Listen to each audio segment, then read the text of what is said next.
take Texas out because you got them last year. Let's just say Ole Miss, Mizzou, and LSU. Might as well piss some Mizzou fans off, right? It's Missouri. It's Missouri. I mean, come on. I mean, the history of this rivalry has been, Missouri has a really good team. Here we go. And then OU kind of slaps them back to reality. Mm-hmm. They did that in 2007 a couple of times. One of them when they were ranked number 1 in the country going to the Big 12 championship game. Did it again in 2008. So here we are again. OU and Missouri are about to play another football game this year. And another year where Missouri has these big expectations on hands. Well, if it goes anything like how it's gone for, 80, 90, 100 years, OU will slap Missouri back into reality like they did throughout the years in the Big 12 and the Big 8. Definitely, Tyler. Yeah. Where are you at with Brent Venables as the leader of this OU football program right now? So I like the overall blueprint of how they're approaching things.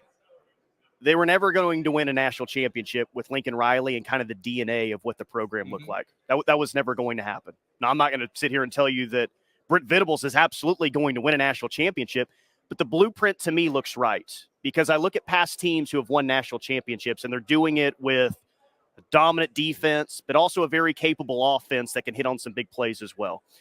I don't think that they're there on the offensive side of the ball. I think they're getting a lot closer on the defensive side of the ball.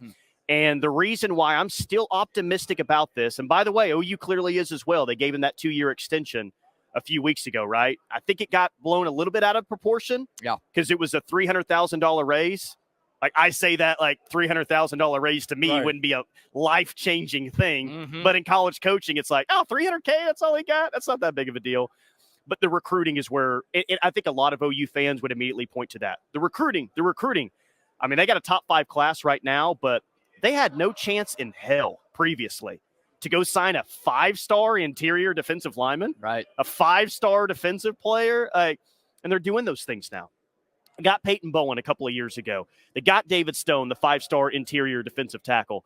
They are building it to way that championship teams look like. So I'm still optimistic. I think obviously this year is a very big year. They've got to be a better road team because they've been bad as a road team since he's gotten here a couple of years ago. But I'm still optimistic because I think this will be a defensively led football team. And guys, I really think it has a chance to be one of the top 3 defenses in the SEC. Wow. That's a high bar, but that's where I remain optimistic is because I think this defense, not only this year, but even moving forward, I think that we're going to be saying the same thing about Oklahoma. Initially, the road's about to be a lot tougher, but this is the best move. This is the best move to win a national championship. It's going to be way more difficult to win as consistently as you have, to win conference championships. Everyone recognizes the challenge. But if you want to win a national championship, the best way for Oklahoma to do that is to be in the SEC. And I've said this many times, whatever the best version of the Oklahoma football program is, whatever that looks like, and I don't mean that in terms of wins or conference championships, but how high this program can elevate will be there in the SEC.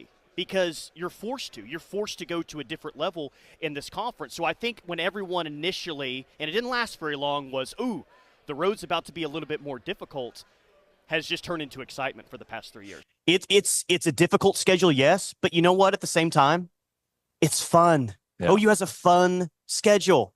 They played 12 regular season games last year. 7 were at 11 a.m.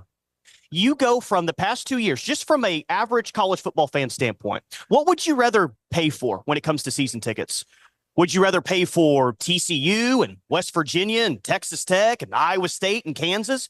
Or would you rather play and pay for what OU has coming to town the next 2 years?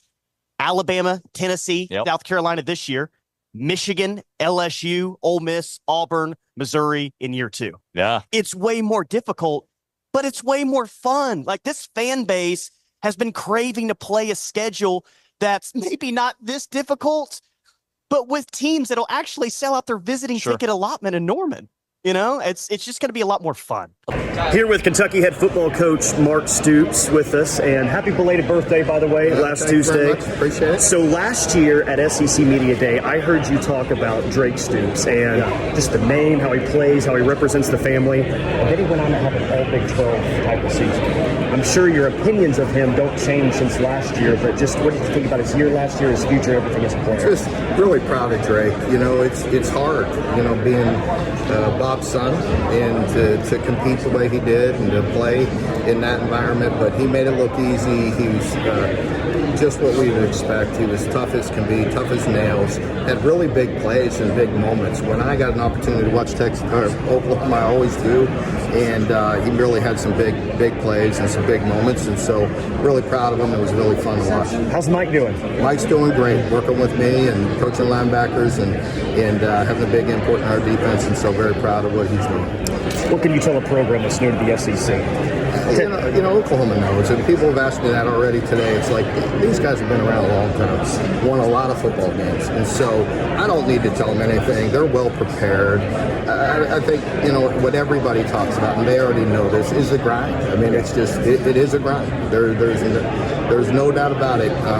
You know, our players will tell you this, that they are sore after an SEC football game. You know, and that's what it is. Who is the greatest defensive center fielder in college softball history? Obviously, there's only one correct answer, Jada Coleman.